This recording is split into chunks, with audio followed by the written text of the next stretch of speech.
მოგესალმებით ყველას, მე ვარ ბექა პატურაშვილი, ეს არის Redline-ი. დღეს აუცილებლად უნდა გამოვეხმაურო 2008 წლის ომის 17 წლის თავს და აუცილებლად უნდა გამოვეხმაურო იმ არ ვიცი სამარცხინო განცხადებებს, რომელსაც ვისმენთ ბოლო 2 დღის განმავლობაში ირაკლი კობახიძისგან. კაცი, რომელიც ამბობს, რომ არის საქართველოს პრემიერ-მინისტრი, დღეს ჩამოდგა მუხათგვერდის სასაფლაოზე, გმირების საფლავების გვერდით და კიდევ ერთხელ იმიტომ ვამბობ, რომ ეს პირველად არ გაუკეთებია არც მას და არც ქართული ოცნების სხვა წარმომადგენლებს, კიდევ ერთხელ სიტყვით და ზედმიწევნით ჩამოარაკრაკა ის პოზიცია 2008 წლის აგვისტოს ომთან დაკავშირებით, რაც აქვს პუტინის რეჟიმს, რაც აქვს რუსეთის ხელისუფლებას, მათ საგარეო საქმეთა სამინისტროს, მათ პროპაგანდისტულ მედიას და ასე შემდეგ, მათ შორის მათ მხარდამჭერებს საქართველოში. სათქმელი კი მდგომარეობდა იმაში, რომ 2008 წლის აგვისტოში საქართველო თავს კი არ იცავდა და რუსეთი კი არ შემოიჭრა ჩვენს ქვეყანაში და მოახდინა ტერიტორიების ოკუპაცია და დახოცა ხალხი და ათასობით ადამიანი კი არ აქცია მან დევნილად, არამედ ეს ყველაფერი გამოიწვია საქართველოს იმდროინდელი ხელისუფლების გადაწყვეტილებებმა, იმდროინდელი მთავარსარდლის და პრეზიდენტის მიხეილ სააკაშვილის გადაწყვეტილებებმა, რომ დაეწყოთ სამხედრო ავანტიურა. ირაკლი კობახიძემ დღეს ახსენა ასეთი ფრაზა, მათ შორის, რომ ეს არ იყო თავდაცვითი ოპერაცია, რომ საქართველოს მხრიდან გაიხსნა საარტილერიო ცეცხლი ჯერ ცხინვალის მიმართულებით და აი ამ სამხედრო ოპერაციის დაწყებას მოყვა სწორედ რუსეთის არმიის შემოსვლა საქართველოში და მანამდე თურმე რუსეთი არაფერ შუაში არ იყო, ყველაფერი იყო მშვიდობიანად და რატომღაც Deep State-ის დავალებით თურმე მაშინ გადაწყდა ის, რომ უნდა დაერტყათ ცხინვალისთვის. აი ამ ყველაფრის მოსმენის შემდეგ, რაც როგორც ჩემთვის, ასევე დარწმუნებული ვარ, ბევრი თქვენგანისთვის არის შეურაცხმყოფელი და დამამცირებელი. ვინმემ შეიძლება ჩათვალოს, რომ ეს უბრალოდ მიხეილ სააკაშვილის გაშავებას ან მის დასჯას ან ნაციონალური მოძრაობის გაშავებას ემსახურება, მაგრამ ეგ იქნება ძალიან ზედაპირული შეფასება.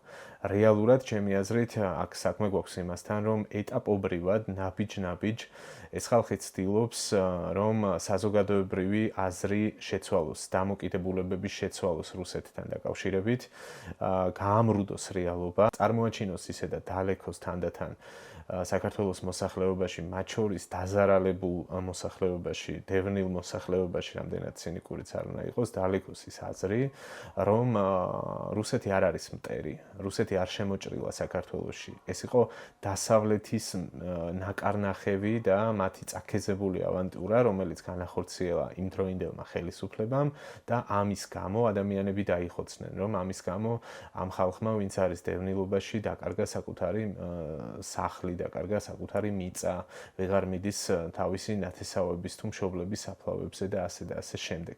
ეს არის გაცილებით შორს მიმავალი გეგმები ამ საზოგადოების ცნობიერების შეცვლის და მიდის საბოლოოდ იმ მიზნამდე, რომ სრულად თანხვედრაში მოვიდეს და ჰარმონიაში მოვიდეს რუსეთის სურვილებთან, რუსეთის პოლიტიკასთან და აი ამ ჰიბრიდულ მეთოდებთან, რომელსაც ისინი ახლა იყენებენ უკვე აი ამ ბოლო პერიოდის განმავლობაში განსაკუთრებით აქტიურად საქართველოს გავლენის ქვეშ მოქცევისთვის. ამის ერთ-ერთი არგუმენტი არის ის, რომ ქართული ოცნების ლიდერების განცხადებები, ამ შემთხვევაში ირაკლი კობახიძის განცხადება, შეგახსენებთ ის ირაკლი კობახიძეა, რომელიც მაგალითად 9 აპრილს ამბობდა, რომ თურმე რუსეთი კი არა საქართველოს მოქალაქეებს რაღაც უცხოელ ძალა ჩეხავდა თურმე ნიჩბებით და წამლავდა გაზით და ხოცავდა თბილისში რუსთაველის გამზირზე. აი ამ ირაკლი კობახიძის ამ შემთხვევაში უკვე აგვისტოს ომთან დაკავშირებული განცხადებები აბსოლუტურად სინქრონულია რუსეთის ხელისუფლების წარმომადგენლების განცხადებებთან და რაც ყველაზე მნიშვნელოვანი არის, კონტექსტი არის აბსოლუტურად ერთი და იგივე. კობახიძის ბოლო განცხადებებს, როგორც დღევანდელი, ასევე გუშინდელი ნარატივი პრინციპში ერთი და იგივე იყო და ტერმინებიც ერთი და იგივე გამოიყენა კობახიძემ გუშინ საღამოს და დღეს უკვე დილით მუხათგვერდის სასაფლაოზე გაკეთებულ განცხადებებში ეხმაურება მარია ზახაროვა, რუსეთის საგარეო საქმეთა სამინისტროს სპიკერი და ძალიან აქებს ქართული ოცნების აი ამ მიდგომებს. პირველ რიგში იმ აღიარებას, რომ თურმე ბრჭყალებში აღიარებას, რომ თურმე საქართველოს დაესხა თავს ცხინვალის რეგიონს და მხოლოდ ამის შემდეგ სამშვიდობო მიზნებისთვის და იქ მშვიდობიანი ადგილობრივი მოსახლეობის დასაცავად, მათი ინტერესების დასაცავად ჩაერია ერთადერთი სამართლიანი და ესე იგი კეთილშობილი ძალა რუსეთის არმია და შემოვიდა წესრიგის დასამყარებლად საქართველოს ოკუპირებულ რეგიონებში. აი ამ ორი განცხადების ირაკლი კობახიძის და მარია ზახაროვას განცხადებების ანალიზს გთავაზობთ მოკლედ ამ ვიდეოში, იმიტომ რომ მხოლოდ რაღაც ჩემს შეფასებად არ დარჩეს ის რაც მანამდე ვილაპარაკე, მინდა რომ ვინც კარგად ვერ მიხვდა კიდევ უფრო უკეთესად მივახვედრო თუ რასთან გვაქვს საქმე, როგორც ცდილობენ თქვენს მოტყუებას, როგორც ცდილობენ манипуლირებას, რა ტაქტიკებს იყენებს ამ შემთხვევაში კობახიძე, როგორ გაურბის მთავარ შეკითხვებს და როგორ ცდილობს რომ არაფრით არ შეეხოს რუსეთის ბრალეულობას და შემდეგ უკვე როგორ მოდის თანხwebdriverში ეს მისი ტექსტები რუსეთის საგარეო საქმეთა სამინისტროს სპიკერის განცხადებებთან. ვინმე შეიძლება ჩათვალოს რომ ეს რაღაცა ზედმეტი საქმეა, ისედაც მოსმენილის კიდევ ხელახლა მოსმენა და რაღაცა დეტალური ანალიზი, მაგრამ მე არ მიმაჩნია ასე. ვფიქრობ, კი, რა თქმა უნდა, ძალიან ბევრი ადამიანი, ბევრი თქვენგანი ამ ყველაფერს ისედაც აანალიზებს, მაგრამ შესაძლოა და დიდი იმედი მაქვს მიყურებენ ის ადამიანებიც, ვინც ასე დეტალურადაც არ ფიქრობს და ყველაფერს რაღაცა ასე სიღრმისეულად და ასე პრობლემატურად არ უყურებს და ჩემთვის ძალიან გასახარი იქნება ის ამბავი, რომ თუნდაც ერთი ადამიანი უფრო მეტად კრიტიკულად დავაფიქრო. აი ამას ვაკეთებ სწორედ ახლა და მოდი დავიწყოთ, ჯერ მოვისმინოთ ირაკლი კობახიძის განცხადება, რომელიც გააკეთა დღეს მუხად გვერდის ძმათა სასაფლაოზე. მაშინდელმა აგენტურულმა ხელისუფლებამ დაიწყო ომი, რითაც მიაყენა უმძიმესი დარტყმა ჩვენს ეროვნულ ინტერესებს, ჩვენი ქვეყნის ეროვნულ. მტერი რო შემოდის ქვეყანაში, არ უნდა დაიცვას თავი ქვეყანა, ანუ საკუთარ ტერიტორიაზე დაიწყო საქართველოს ომი. ქრონოლოგია არის ასახული, მათ შორის ევროსაბჭოს რეზოლუციაში, ტალიაბანის დასკვნაში, სადაც მითითებულია, რომ 2008 წლის 7 აგვისტოს გახსნა არტილერიული ცეცხლი მაშინდელმა რეჟიმმა ცხინვალზე და მას მეორე დღეს მოყვა საქართველოში. რატომ გახსნეს ბატონო ირაკლი საცეცხლე წერტილებზე რატომ გახსნეს ცეცხლი ბატონო ირაკლი კითხვა ხომ გაქვთ შემოვიდა ქვეყანაში რუსული რეგულარული არმია ტანკები შემოვიდა მტერი ბატონო ირაკლი ქვეყანა არ უნდა დაეცვა მაშინდელ ხელისუფლებას თეორიულად ჩვენ რომ გავჩერდეთ აქ და პატარა კომენტარს გავაკეთებ, ესე იგი პირველ რიგში რაც მინდა ვთქვა, ძალიან დიდი მადლობა უნდა უთხრა იმ ჟურნალისტებს, რომლებიც აკრიტიკულ კითხვებს სვამდნენ. ეს იყო TV პირველის და ფორმულა ჟურნალისტები.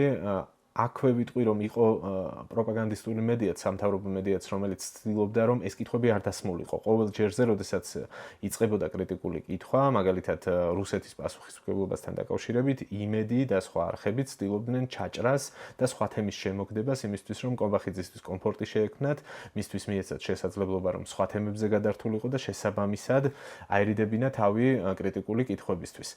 ძალიან ყოჩაღად მოიქცნენ TV პირველის და ფორმულა ჟურნალისტები და პრინციპში მათ 100%-ით გაართვეს თავი იმ მომენტისთვის ამოცანა. ზოგადად მგონია, რომ გარკვეული დეფიციტი არსებობს ქართულ მედია სივრცეში, პროპაგანდას რომ თავი დავანებოთ, მათ სხვა დღის წესრიგი აქვთ, ну, ჯანსაღ ნაწილში გულისხმობ, ეს ჩემი შეფასება არის და არ მეშინია ამის თქმის, არც მერიდება, რომ არის გარკვეული კომპეტენციის პრობლემა და ეს ძალიან დიდი პრობლემა არის. ყველას არ აქვს იმის გამოცდილება და კომპეტენცია, რომ სწორად შეაფასოს სიტუაცია, კონტექსტი სწორად აღიქვას, ველზე მომუშავე ჟურნალისტებზე მაქვს საუბარი და სწორდროს სწორი კითხვები, სწორი არგუმენტები მოიშველიონ. ამიტომ აი ესეთი შემთხვევები განსაკუთრებით მომწონს და ძალიან მახარებს და ძალიან გულშემატკივრობ მათ. ხო, დაუბრუნდებით თემას, ხო, რაც მინდოდა მედიაზე მეთქვა, მე მგონი გასაგებად ვთქვი და ამას თანდათან უფრო მიხვდებით, როდესაც ამ ჩანაწერის მოსმენას გავაგრძელებთ, რას გულისხმობ ამ ყველაფერში. ესე იგი აქ რაზე მინდოდა ყურადღების გამახვილება, ახსენა თანმიმდევრობა, ქრონოლოგია არსებობს კობახიძე გვეუბნება და იწყებს ამის ლაპარაკს, რომ 7 ოქტომბერს თურმე საქართველოს ხელისუფლების ბრძანებით დაიწყო არტილერიის ცეცხლის გახსნა და აქედან იწყება სამხედრო მოქმედებები თურმე. და შემდეგ 8 აგვისტოს შემოვიდა საქართველოში რუსეთის არმიაო. აი ეს არის პირველი манипуლაცია და პირველი ცხადი ტყუილი, იქიდან გამომდინარე, რომ არსებობს დასაბუთებული არგუმენტები იმის შესახებ, რომ 7 აგვისტოს კი არა, გაცილებით ადრე 1, 2, 3, 4, 5 რიცხვებში, 6 რიცხვშიც იყო ინტენსიური ცეცხლი ქართული მშვიდობიანი მოსახლეობის მიმართ, იყო მუდმივი პროვოკაციები, იყო აშკარა სამზადისი იმისთვის, რომ რაღაცნაირად გამწვავებულიყო სიტუაცია, იყო უარი მოლაპარაკებებზე, ვიღაცები ამ სამხრივ ფორმატში ჩართული რუსები თუ სეპარატისტების წარმომადგენლები იმიზეზებდნენ, რომ მაგალითად მანქანა უფუჭდებოდათ და ვერ მიდიოდნენ მოლაპარაკებებზე, ურტყამდნენ ისინი სამშვიდობოების პოზიციებს, მშვიდობიანი მოსახლეობის სახლები, სოფლები იცხრილებოდა მთელი ამ დღეების განმავლობაში და სწორედ ამის ფონზე და ასევე იმ ინფორმაციის გათვალისწინებით, რომ რუსეთის არმია უკვე შემოსული იყო საქართველოში და ემზადებოდნენ ოპერაციის დასაწყებად, ძირითადი ფაზის დასაწყებად, ამაზე არსებობდა დასაბუთებული ინფორმაცია, მიღებული იქნა გადაწყვეტილება, რომ ჩაეხშოთ საცეცხლე წერტილები. აი ამ ყველაფერზე ზედმიწევნით მათ შორის ილაპარაკა არაერთმა გენერალმა, რომელიც სხვათა შორის აი ამ წულუკიანის საგამოძიებო კომისიაზე მიიყვანეს და მიიწვიეს და იქ ძალიან მაგრად გააბათილა ამ ხალხმა სხვათა შორის ეს პოლიტიკური პროპაგანდისტული პროექტი, ნარატივი, რომ საქართველოს ბრალეულობა იყო ამ ყველაფერში. მათ შორის ჩემ არხზეც მაგ პერიოდში ვიდეო ჩაწერილი, სადაც იმ კომისიის წევრების კითხვებზე და გენერლების პასუხებზე არის საუბარი. იქ ზედმიწევნით იყო ნაჩვენები და დასაბუთებული, რომ აღარაფერი ვთქვათ საერთაშორისო სასამართლოებში წარდგენილ არაერთ არგუმენტზე და დოკუმენტაციაზე, რომ ეს მართლაც ასე ხდებოდა, თუ რამდენად მწვავე და რამდენად ინტენსიური პროვოკაციები ხდებოდა სეპარატისტების მხრიდან, რუსები რამდენად იყვნენ ამ ყველაფერში ჩართული, სად და როდის იყო განლაგებული რუსეთის არმია, როდის ჩაატარეს წვრთნები, როგორ ემზადებოდნენ ისინი ამ სრულმასშტაბიანი შემოჭრისთვის, ეს ყველაფერი არის დასაბუთებული, თუმცა ამ ყველაფრის მიუხედავად კობახიძე საპირისპიროს ამბობს, რომ თურმე 7 აგვისტომდე არაფერი არ ხდებოდა და ასე მოწმენდილ ცაზე მიხეილ სააკაშვილმა და მისმა გუნდმა გადაწყვიტა თურმე, რომ გენშტაბს უბრძანა ახლა ცეცხლი გახსენით ცხინვალზე. აქ კიდევ ერთი დიდი ტყუილი რაც არის, რაც ასევე გენერლებმა, მათ შორის გენშტაბის იმდროინდელმა უფროსმა და სხვებმა დაადასტურეს, ეს ეხება манипуляციას ცხინვალის დაბომბვასთან დაკავშირებით. ძალიან მნიშვნელოვანი ამბავია, იმიტომ რომ ამ პროპაგანდა ძალიან აქტიურად იყენებს. ეს ხალხი ამბობს ასეთ რამეს და ადასტურებს ფაქტებით იმას, რომ აქ იყო საუბარი კონკრეტული საცეცხლე პოზიციების ჩახშობაზე და ეს საცეცხლე პოზიციები განლაგებული იყო ცხინვალის გარშემო, ცხინვალის ანუ დასახლებული პუნქტისგან განცალკევებით და აქ არ არის საუბარი იმაზე, რომ ქართული артиლერია ბომბავდა მძინარე ცხინვალს, როგორც ასე მშვიდობიან მოსახლეობას, როგორც ასე ასაღებს ამას რუსული პროპაგანდა. ამაში არის საქმე და აქ კიდევ ერთხელ კობახიძემ პრინციპში ეს გაიმეორა, რომ თურმე მანამდე არაფერი ხდებოდა, როგორც უკვე თქვი და მოელანდა ვინმეს, რომ უნდა დაებომბათ ცხინვალი. გავაგრძელოთ. ჩვენ რომ მივიტანოთ შტურმი ცხინვალზიან სოხუმზე, ხვალ დაიწყება ომი.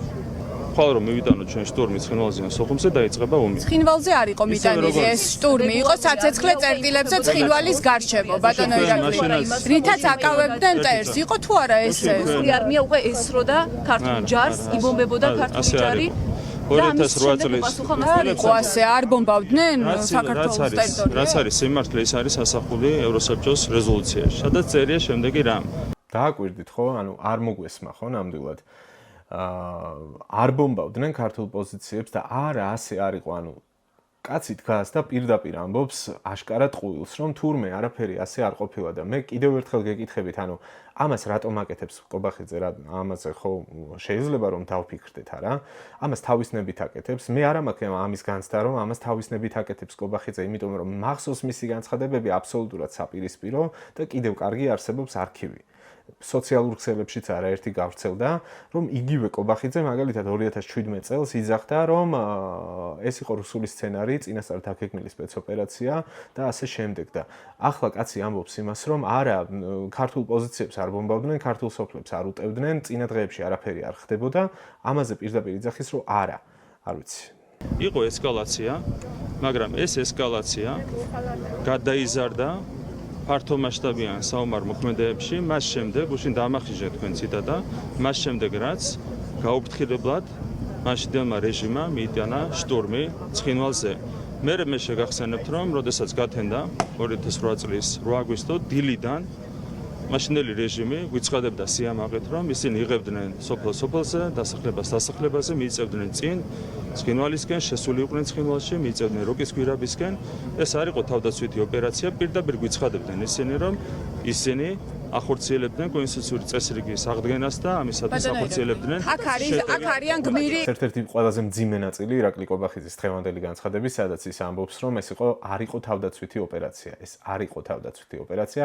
ასევე ახსენებს რამდენჯერმე სიტყვას შტურმი და ესაც არ არის შემთხვევითი. ამასთან არ არის შემთხვევითი, რომ შემდეგ უურევს უკვე სხვა თემას და ამბობს, რომ თითქოს იქ რაღაცა გაუფრთხილებლად დაესხნენ თავს ვინმეს და ყველაფერი მშვიდობიანად მიმდინარეობდა თურმე მანამდე.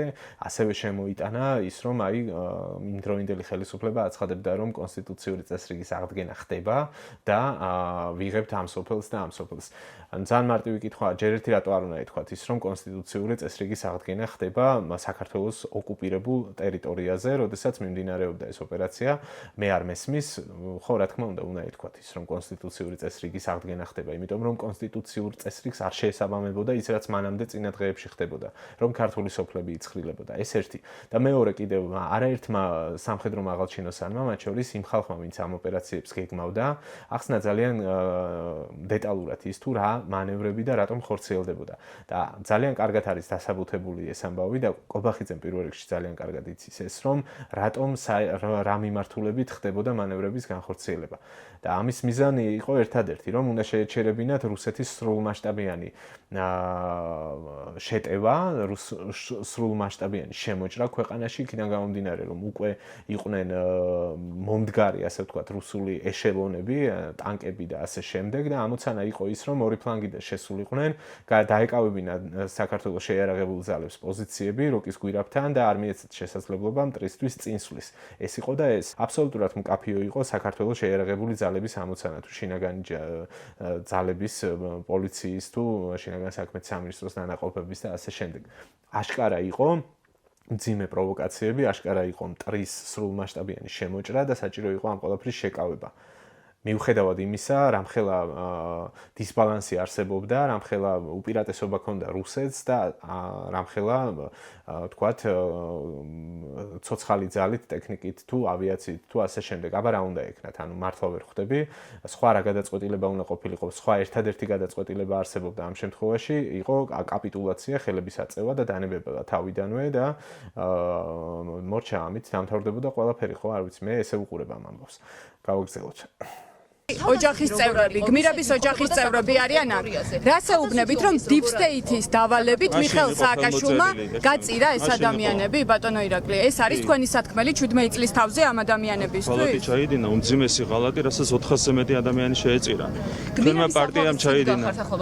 თქვენმა პარტიამ ეუბნებით, რომ ისინი შეეწირნენ სააკაშვილის მიერ წამოწყებულ ომს და არა რუსეთთან. ერთ რამეს გეტყვით, არა, ეს ადამიანები, რა თქმა უნდა, შეეწირნენ სამშობლოს. და სამშობლოს ინტერესებს, სამშობლოს ეროვნულ ინტერესებს, მაგრამ პუტინის განცხადება მოსმენილი გაქვთ, რომ ამბობს 2012 წელს, რომ 2006 წელს გეგმავდი ჯერ კიდევ საქართველოში შემოჭრასო. ბატონო ირაკლი, ძალიან მნიშვნელოვანი აქ ფაქტები და ფაქტები ცხადყოფს ამას. 2012 წელს 2012 წელს ამბობდა ბატონო ირაკლი ვლადიმერ პუტინი. თქვენ გაქვთ ფაქტები. ფაქტი არის, თავარი ფაქტი არის ის, რომ თქვენმა პარტიამ ხელი მოაწერა ევროსაბჭოს რეზოლუციას და თქვენ პარტიასთან ერთად თელმა ევროპამ მოაწერა მას ხელი, სადაც საუბარია იმაზე, რომ ომი დაიწყო სააკაშვილის რეჟიმში. ეს არის ფაქტი, დანარჩენები ნაცნობი. ბატონო ირაკლი, თავდაცვითი ომი ეს არისო. ბატონო ირაკლი, ეს ადამიანები, რომელთა საფლავების წინაც შეეწირნენ თუ არა სამშობლოს დაცვას. ეს ადამიანები შეეწირნენ სამშობლოს. ჩვენ რო ხვალ ჩავიდინოთ ღალატი და ხვალ რომ დავიწყოთ ასეთვე ოპერაცია, ავენტურაზე რომ წავიდეთ და ხელი რომ მოვაწეროთ დავალებას გარედან. რა თქმა უნდა, აქაც სამხედროები ჩაერთვებიან ომში და ისინი შეეწირებიან სამშობლოს, მაგრამ ეს ჩვენს ღალატს. ბუნებრივი არ გამა. ვლადიმერ პუტინი ამბობდა 2012 წელს. გეტყვით თუ შეიძლება გემახსოვრებათ ალბათ, მაგრამ პუტინი ამბობდა რომ 2006 წელს დაიგეგმა საქართველოში შემოჭრა. ნაცობა არის ნაცობა სააკაშვილის მიერ წამოწყებული ავანტიურა იყო და ავანტიურაში გმირები იღუპებიან. რა თქმა უნდა, სამხედრო როდესაც ბრძანებას ასრულებს, ის ეწირება სამშობლოს. ნაცობა ნიშნავს ლოგიკიდან ამოვარდნას. აი, როცა ხარ ნაცი. ამას ამბობთ ადამიანები, ერთი წუთი, ბატონო, კითხვები არსებობს და საზოგადოებას აქვს ეს კითხვები თქვენთან. სხვა თემების გვაქვს. ბატონო ირაკლი, ანუ deep state-ის დავალებით ქვეყანა ჩაითრიეს ომში, ამას ეუბნებით ამ ადამიანებს? ყარაბაღის ომი, სამაჩაბლოს ომი, აფხაზეთის ომი, ეს ტერმინები არ გაიგიათ? ანუ შესაძლებელი ყოფილა საკუთარ ტერიტორიაზე ომში ჩართვა, ხო შესაძლებელი ყოფილა. ანუ უკრაინაშიც არაფერი შუაშია პუტინი, საქართველოშიც არაფერი კატასტროფა რა. ბატონო ირაკლი, გამშვიდით, ნუ ნერვიულობთ, კითხვებს გისვამ. ნუ ნერვიულობთ, ბატონო ირაკლი. ვლადიმერ პუტინი 2012 წელს ამბობდა ჯერ კიდევ. ბატონო ირაკლი.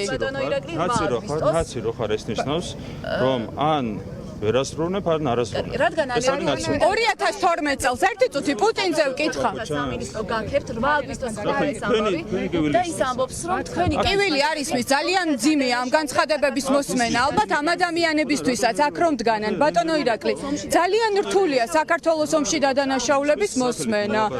მე საქართველოს მოქალაქე ვარ პირველ რიგში და ძალიან რთულია ჩემთვის, როგორც რიგითი მოქალაქე. თქვენ სამარცხვინო პარტია შეეძებდნენ ჯარისკაცები, გმირი ჯარისკაცები. თქვენ სამარცხვინო პარტია ერთ პარტიას არ წარმოადგენ და კითხვას თუ სავეს არ ნიშნავს, ბატონო ირაკლი. ვლადიმერ პუტინი 2012 წელს ამბობდა ჯერ კიდევ, რომ 2006 წლიდან საქართველოში შემოჭრა იგეგმებოდა. ივლისის თვეში მიმდინარეობდა აქტიური წვრთნები. რომელი არმია აწარმოებს წვრთნებს თუ ის ომისთვის არ ემზადება, თუნდაც განსაკუთრებით რუსეთის არმია. მიმდინარეობდა ქვეყნის ტერიტორიების დაბომბვა და საქართველოს დაიწყო ეს ომი, ბატონო ირაკლი. ყველაფერს ამახინჯებთ. თავარი რაც არის, საუბარი იყო იმაზე, რომ მათ ჰქონდათ გამზადებული გეგმა ოპერაციისთვის, რაც აღასრულეს, ხო? ხო, ოპერაციისთვის, მაგრამ შემოჭრისთვის ქვეყანაში. არა, ნახეთ არ ჰქონდათ ეს მიზანი? საუბარი იყო ოპერაციაზე, რომელიც უნდა ჩატარებულიყო კონკრეტულ შემთხვევაში. რაც შეეხება თვითონ 2008 წლის მოვლენებს, ხო? მაშინ რაც მოხდა, ეს წერია ტალივანის დასკვნაში, ეს წერია ევროსაბჭოს რეზოლუციაში და ეს წერია თვითონ პრეზიდენტის ბრძანებულებაში, რომელიც საომარი მდგომარეობის გამოცხადებასთან დაკავშირებით გამოიცა. რუსეთი რომ შემოიჭრა საქართველოში, დიახ, შემდეგ გამოცხადდა საომარი მდგომარეობა. ბატონო ირაკლი, deep state და მიხეილ სააკაშვილი რუსეთზე არაფერს არ ამბობთ. რუსეთი უდანაშაულოა? რუსეთი უდანაშაულოა, ბატონო ირაკლი. როგორ გეკადრებათ? რუსეთს აქვს უკანონოდ ოკუპირებული ჩვენი ტერიტორიების 20%. ნახეთ ხო, ანუ აი ძლივს სადღაც ბევრი წნეხის და ბევრი დასმული კითხვის შემდეგ როგორღაც ამოღერღა, რომ არაკაცო ჩვენ იმას კი არ ვამბობთ, რომ რუსეთი კარგად იქცეოდაო, ესეც ძალიან არ ვიცი, სასაცილოა ამ ფრაზის მოსმენა, კარგად არ იქცეოდა თურმე რუსეთი. უბრალოდ მერეო მაგრამს მოაყოლა მერე მთელი ამბავი, რომ იგივე ეს ნარატივი, რომ თურმე საქართველოს მხრიდან განხორციელებულა ავანტიურა. ავიცი, ხო, ისაც უკვე სასაცილო არის ყველა რომ ნაცია, ყველა რომ deep state-ის აგენტია ამ ქვეყანაში, ვინც ელემენტარულ კითხვას დასვამს, თუ მას არ მოწონს და თუ ეწინააღმდეგება ეროვნულ პოზიციას, რომ საქართველო აგრესორი არ არის და თავის ტერიტორიებს და თავის მოსახლეობას იცავდა და რუსეთი არის ოკუპანტი და ის შემოიჭრა საქართველოში და საქართველოს ომი არ დაუწყია, ამას თუ იტყვი ნაცი ხარ. ან კიდევ რა ვიცი, deep state-ის აგენტი და რეალურად ეს არის სწორედ, რომ აი ასეც ცდილობენ მოკლედ ამ რაღაცნაირად რეალობის ალტერნატიული რეალობის შემოთავაზებას ეს ხალხი და ესეც ცდილობს მარტივი მეთოდით რომ კითხვას გაექცეს, რომ რადგან ახლა ნაცი ვიღაცას დაუძახა, ჩვენ ვინც ვისხედით ეკრანებთან და ამ ყველაფერს უსმენდით, ვერაფერი ვერ გავიგეთ, რომ ამ კაცმა თავი აარიდა სათქმელი რა იყო, რომ რუსეთი გაეკრიტიკებინა, რომ რუსეთი შემოიჭრა და მან განახორციელა აგრესია. არა, მას სხვა დავალება ჰქონდა, სხვა რამე უნდა ელაპარაკა, რომ საქართველომ დაიწყო ომი და ამ ომს თურმე შეეწირა ხალხი და აი აქ კიდევ ერთი манипуляция არის და მთელი ცინიზმი და ფარსი იმაში მდგომარეობს. ფარსი აბარა არის ეს ხალხი მიდის გვირგვინებით ძმათა სასაფლაოზე, ვინც ანუ იდეის გამო შესწირა ამ ქვეყანას თავი, ვინც საკუთარი სამშობლოს დაცვას, ამ დაცვის საქმეს შეეწირა, იმ ხალხის სასაფლაოზე ადის, ვინც დროშას ფეხი არ დააბიჯა და ამის გამო დაიღუპა, იმ ხალხის სასაფლაოზე ადის და ამბობს, რომ რუსეთს არ დაუწყია თურმე ომი და საქართველოს დაუწყია ომი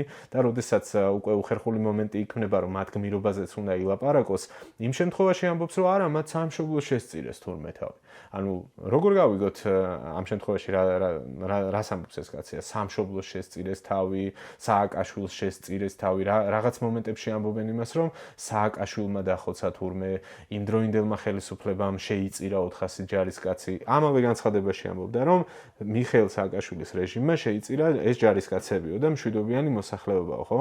და მეორე წუთში ამბობს, რომ სამშობლოს შეეწირა ეს ხალხი. ანუ ელემენტარულად ერთმანეთთან წინააღმდეგობაში მოდის ეს ორი ამბავი. რეალურად მე თუ მკითხავთ, ანუ ყველას გააზრებული ქონდა იმ დროშიც და გააზრებული აქვს ამ დროშიც, რომ ეს ხალხი იცავდა საკუთარ ქვეყანას, საკუთარ ქვეყნის ინტერესებს და ქვეყნის ინტერესებისთვის წავიდა იქ. ეგ ნაბიჯი გადადგა და შემდეგ კიდე შეწირა თავისი სიცოცხლე და იმის გამო, რომ საკუთარი დროშა და ეროვნული სიმბოლო არ შეურაცხყო, ამას შეეწირა ბევრი მათგანი, ხო და ეს ყველაფერი ვიცით. აი ეს არის უბრალოდ მართლა ფარსი და ცოტა გულისამრევი არის ამ ყველაფრის ყურება, როდესაც ადამიანი ადის, აი ამას ლაპარაკობს იმ ხალხის საფლავებთან. ანუ მართლა შეურაცხყოფელი არის, ცოტა ტვინში ვერ ლაგდება ეს ამბავი და საერთო კონტექსტზე ბევრი ვილაპარაკე ხო, რომ რეალობის გამრუდება ხდება და პირდაპირ რუსეთის ინტერესების კარნახით ხდება აი ამ ყველაფრის გამეორება რობოტივით დგას და იმეორებს რაღაც ერთი და იგივეს, რომ თურმე საქართველოს დაიწყო ომი. ხო, შემდეგი მთელი ეს დისკუსიაც პრინციპში ასე გრძელდება აი ამ კითხვებით და პასუხგაუცემელი კითხვებით პრინციპში. დასასრულისკენ წავალ და ძალიან მარტივად იმის საილუსტრაციოდ, რომ რეალურად სწორედ რუსეთის ხელმძღვანელობასთან, მათ ხელისუფლებასთან სინქრონში კეთდება ეს ყველაფერი.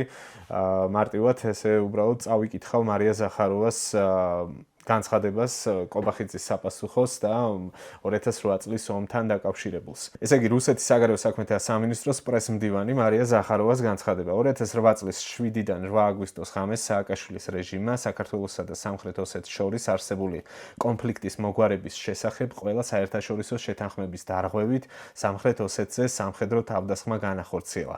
მათ ერთდროულად შტურმით აიღეს ერთობლივი სამშვიდობო ძალების შემადგენლობაში მყოფი რუსეთის სამხედროების სამშვიდობოების პოზიციები იმ პირობებში, როცა საერთაშორისო თანამეგობრობა აგრესორის შეკავების მცდელობებს ჩამოშორდა, ერთადერთი ქვეყანა, რომელმაც ამ ვერაგულ თავდასხმაზე სასწრაფოდ და ადეკვატურად იმოქმედა, იყო რუსეთი. მოსკოვმა ჯერ განახორციელა ოპერაცია საქართველოს მშვიდობის იძულების მიზნით, შემდეგ კი აღიარა სამხრეთ ოსეთი და აფხაზეთი სუვერენულ დამოუკიდებელ სახელმწიფოებად. ანუ ლაგდება ხო ყველაფერი ძალიან კარგად, რასაც ამბობს კობახიძე, რომ საქართველოს ხელისუფლებამ გადაწყვიტა, რომ ავანტურა მოეწყო და შეჭრილიყო ცხინვალის რეგიონში, შემდეგ უკვე მშვიდობის მყოფელი რუსეთი ერთადერთი აღმოჩნდა, ვინც შემოვიდა აქ მშვიდობის დასამყარებლად, აიძულა საქართველოს ქართული მხარე რომ მშვიდობა დასადგურებულიყო და შემდეგ უკვე აღიარა სამხრეთ ოსეთის და აფხაზეთის ეგრეთ წოდებული დამოუკიდებლობა. გავაგრძელოთ, ესე იგი, საქართველოს მიერ განხორციელებული შეიარაღებულ აგრესიაზე რეაგირების კიდევ ერთი შედეგი გახდა ახალი მოლაპარაკების მექანიზმის სამხრეთ კავკასიაში უსაფრთხოებისა და სტაბილურობის საერთაშორისო დისკუსიების დაწყება, რომლის მთავარი მიზანია აფხაზეთისა და სამხრეთ ოსეთის საიმედო უსაფრთხოების უზრუნველყოფა ამ რესპუბლიკებსა და საქართველოს შორის პირდაპირი დიალოგის გზით.